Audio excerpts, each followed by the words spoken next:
নিজের ব্যবহারের PhonePe, Google pay, Paytm এর কিউআর কোড ব্যবহার করে ব্যবসা করছেন ইললিগালভাবে এবং সাইবার ক্রাইম কেসে ফাঁসছেন। কীভাবে 2 রকম 3 রকম দিক থেকে, সেটা আমরা গত ভিডিওতে আলোচনা করেছি। সেই ভিডিওর পরে আপনাদের মধ্যে থেকে যাদের সাথে আমাদের কন্ট্যাক্ট আছে, আপনারা আমাদের সাথে যোগাযোগ করেন, কিছু কোশ্চেন করেছেন, সেই কোশ্চেনগুলোর উত্তর নিয়ে আজকের ভিডিও। যে 54,000 টাকা বা আপনার 10,000 20,000 টাকা যে সাইবার ক্রাইম অফিস থেকে হয়েছে, সেই সাইবার ক্রাইম অফিসেই কি আমাকে যেতে হবে? না বন্ধুরা, শুরুতেই আপনাকে যেতে হবে না। প্রথমে আপনাকে ইমেলের উপরে ভরসা করতে হবে।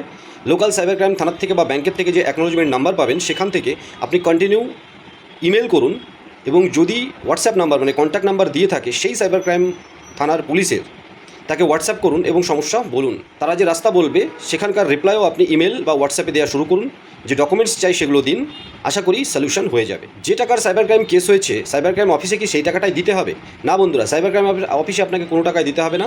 সাইবার ক্রাইমের এই প্রসেসটা কমপ্লিট হওয়ার পরে আপনার ব্যাংক থেকেই, ব্যাংকের মাধ্যমে, আপনি ডাইরেক্ট কাউকে পেমেন্ট করবেন না, ব্যাংকের মাধ্যমে টাকাটা ডেবিট হতে পারে, তবেই কেসের সলিউশন হবে। কেস তোলার প্রসেস অনলাইন অফলাইন দুটোই হয়। কোশ্চেন করেছেন কেস তোলার প্রসেস বলুন। দেখুন, ইমেলের মাধ্যমে ম্যাক্সিমাম কেসের সলিউশন হয়ে যায় যতক্ষণ আপনার বাড়িতে কোনো সমন না আসছে, মানে পুলিশি কারবাইয়ের সমন না আসছে, ততক্ষণ আপনি ইমেলের উপরে ভরসা করে থাকুন।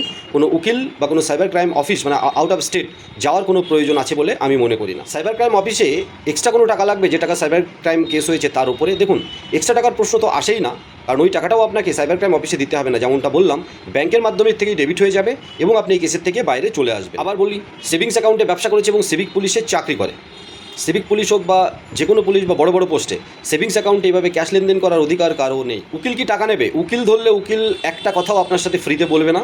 অতএব উকিল ধরলে উকিল টাকা নেবেই, আলাদা আলাদা জায়গায় আলাদা আলাদা কেসের অনুযায়ী, সময় অনুযায়ী উকিল চার্জ করবে। যে টাকা সাইবার ক্রাইম কেস হয়েছে তার থেকে বেশি টাকা যদি ব্যাংকে থাকে, এখন হোল্ড আছে বা ব্লক আছে, দেখুন আপনার কেসটা মিটে গেলে বাকি টাকায় হাত কিন্তু ব্যাংক বা ডিপার্টমেন্ট দেবে না।